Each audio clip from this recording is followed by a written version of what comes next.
Olá pessoal, aqui é o professor Edivaldo. Vamos para mais uma aula de arte. Hoje nós iremos conhecer um pouquinho mais sobre o artista Leonardo da Vinci, tá bom? Eu já vou pedindo para vocês desculpa por qualquer barulho que possa sair aí no vídeo, né? É difícil gravar vídeo em casa, mas vocês já sabem que qualquer coisa vocês podem tirar dúvida depois comigo lá na nossa sala de aula, tá bom? Por que nós dedicamos uma aula inteira a falar do Leonardo da Vinci e do Michelangelo? Porque eles foram dois personagens muito importantes do movimento renascentista, que foi o que a gente viu na nossa aula anterior. Então, seria preciso um pouquinho mais de tempo para debater sobre esses excelentes artistas, né? E não só artista, né? O Leonardo da Vinci, no caso, ele foi muitas outras coisas, foi um verdadeiro gênio. Então, nós precisamos de bastante tempo para falar sobre ele. Vamos lá? Quem foi Leonardo da Vinci? Leonardo da Vinci foi uma das mais importantes personalidades italianas do período renascentista. Eu diria uma das mais importantes personalidades europeias. Eu diria um dos homens mais importantes da história. Os estudiosos da Renascença reconhecem nele talvez a figura mais significativa do seu tempo. Ele foi o que se pode chamar de gênio, dedicando seus estudos em diversos campos da arte e do conhecimento em uma época em que ocorriam intensas transformações que guiavam o mundo rumo à modernidade. Nós já falamos sobre isso na aula anterior. Quem não assistiu o vídeo sobre o Renascimento precisa assistir para entender direitinho o contexto histórico em que viveu Leonardo da Vinci. Muito bem, esse carinha aqui é o Leonardo da Vinci, ele foi aí retratado por ele mesmo, né? Um autorretrato.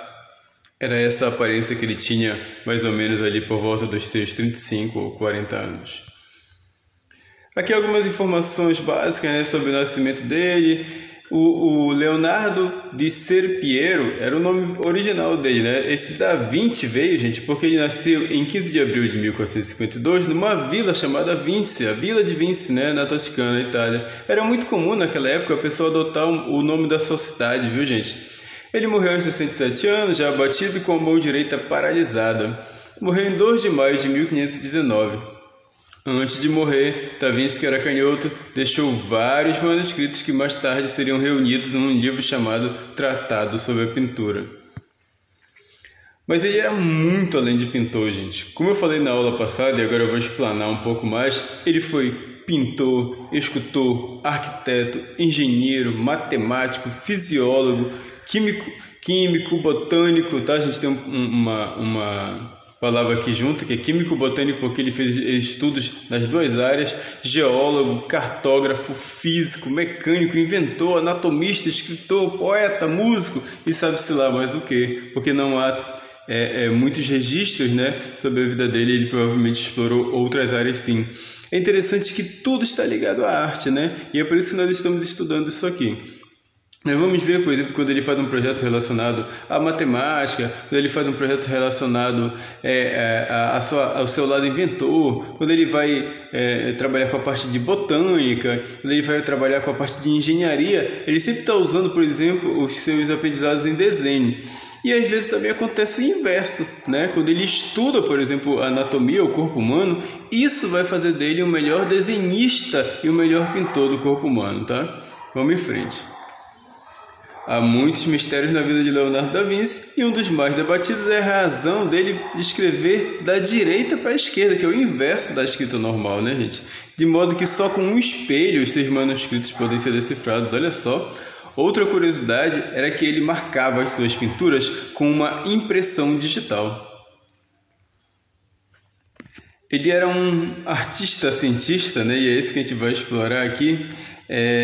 Que uma coisa, como eu já falei, ajudou na outra. Naquela época, gente, a matemática, a ciência e a arte, elas estavam muito interligadas. Eu falei isso diversas vezes lá na explicação da aula anterior, no slide anterior, que a matemática, a ciência e a arte, elas estavam interligadas, elas se amalgamavam, né? Elas se misturavam e o conhecimento de um influenciava no outro. E nós vamos ver que o Leonardo da Vinci ele foi um gênio muito à frente do seu tempo, tendo inventado coisas, né, criado protótipos de coisas e embasado inventos que só seriam realmente criados muito tempo depois, como por exemplo o helicóptero que nós estamos vendo aí nessa imagem.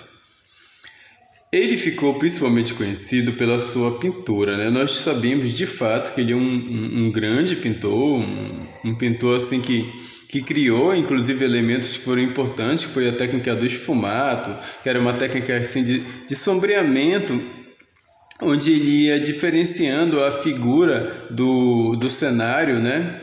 E também dando uns tons de gradação e volume, uma coisa assim maravilhosa, um estudo realmente científico aplicado na arte, como nós podemos ver aí na obra Anunciação, mas à frente tem um desenho mostrando melhor isso, tá? Então, gente, toda vez que ele ia compor uma imagem, ele utilizava de conhecimentos técnicos avançadíssimos demais para a época, né? Como nós podemos ver aí, por exemplo, os estudos que ele fez em questão de geometria, perspectiva, ponto de fuga, para desenhar a nossa famosa Mona Lisa. Aqui é onde está, gente, originalmente o painel A Última Ceia, tá, gente? Isso daí não é um quadro, tá, gente? É um painel que ele pintou numa parede. E ele, inclusive, se utilizou do ambiente onde ia ficar para dar mais ilusão de profundidade ainda. Parece que a parede continua na pintura, né? Olha aqui, gente, uma ideia mais ou menos dos estudos que ele fez para fazer essa pintura, esse painel, esse afresco, A Última Ceia. Vocês podem ver que há conhecimentos matemáticos, científicos aí aplicados na pintura dele.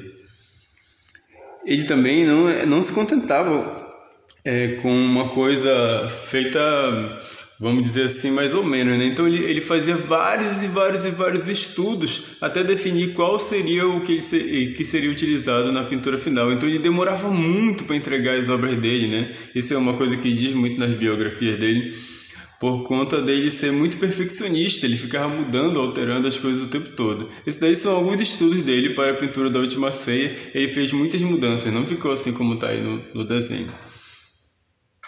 Aqui, gente, dá para a gente ter uma ideia bem legal da técnica do esfumato. É o esboço dele para o quadro A Virgem e a Criança com Santa Ana e São João Batista.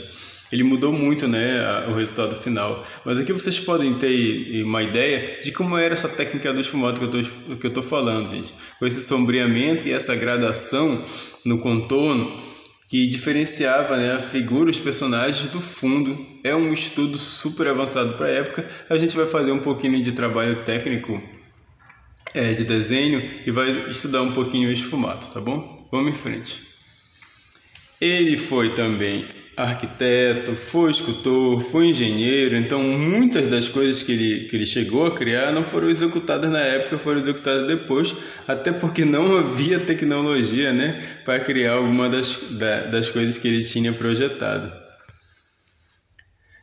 Ele foi um inventor genial e muito à frente de seu tempo. Como vocês podem ver, aí é um esboço de um tanque de guerra, gente. O tanque de guerra seria criado assim, centenas de anos depois, né, dele ter feito esses estudos aí. Nós vamos ver que muitas das coisas que ele fez, como eu já falei, que ele projetou, não puderam ser realizadas na época, né, porque não havia sequer tecnologia para executar aquilo ali. Agora, de onde ele tirava essas ideias, eu não sei. Aqui, gente, é uma arma chamada besta, né? Essa aqui aí é um projeto de uma besta gigante. Vocês podem ver o soldado aí que está tentando disparar, né, no desenho dele. Então isso daí deveria ser usado nas guerras lá da época. Se tivesse sido feito, né, seria uma arma letal, uma arma realmente mortal. Mais estudos aqui, o esboço de uma metralhadora, né, um protótipo de como deveria ser uma arma que disparasse vários tiros ao mesmo tempo.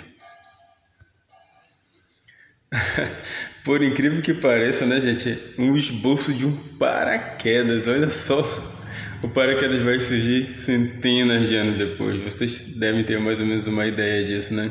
Mas o cara já estava fazendo aí um protótipo de um invento que pudesse amenizar uma queda de grande altura. Pasmem, o cara fez o esboço de um carro. Sim, gente, um carro com toda uma mecânica para ele funcionar, né? Para ele se locomover sozinho naquela época lá. Nós estamos falando, gente, do período renascentista, antes do início da Idade Moderna de fato. Como eu já falei para vocês, ele era matemático também, né? Então ele vai estudar muito a parte da geometria. E vai haver um paralelo muito grande entre o lado matemático e o lado artista dele, como vocês podem ver nesses estudos geométricos aqui nessa imagem. Essa imagem que eu já mostrei na aula anterior, né, é o chamado Homem de Vitrúvio, no qual Da Vinci tenta provar a simetria do corpo humano. Ele falava o seguinte, gente, que um homem adulto, né, ele cabia perfeitamente dentro dessas formas aí do quadrado e do círculo, né? Vocês conhecem aquele exercício polichinelo, onde a pessoa movimenta as mãos e os pés, né? Um homem adulto saudável formaria um círculo perfeito fazendo aquele exercício ali. Aqui alguns estudos de botânica, um lírio, uma planta, ele se dedicava a vários estudos diferentes. Vocês podem ver que sempre a arte está envolvida, né? Porque ele fazia desenhos disso. Aqui nós vamos para a parte um pouco mais trash, um pouco mais macabra da história dele, que são os estudos anatômicos, né, gente? Mas nós temos que ter uma ideia de que ele era um homem da ciência, ele era um cientista, um inventor, então ele precisava fazer esse tipo de estudos aí. Ele talvez tenha sido um pouco estranho para a época, né? E até hoje nos soa estranho. Há algumas especulações, né? Eu não tenho certeza sobre isso, mas as especulações que provavelmente existiam na época, de que ele comprava cadáveres para fazer estudos, né, de como era o corpo humano. Então, morria um indigente, né, um mendigo na rua, ele comprava aquele cadáver, lógico, provavelmente de modo clandestino, né, para fazer os seus estudos anatômicos. Então, ele estudava o posicionamento dos órgãos, da parte óssea, da parte muscular e do corpo humano. Ele anotava tudo, né, com algumas impressões de como poderia funcionar aquele órgão, aquele tecido e tudo mais.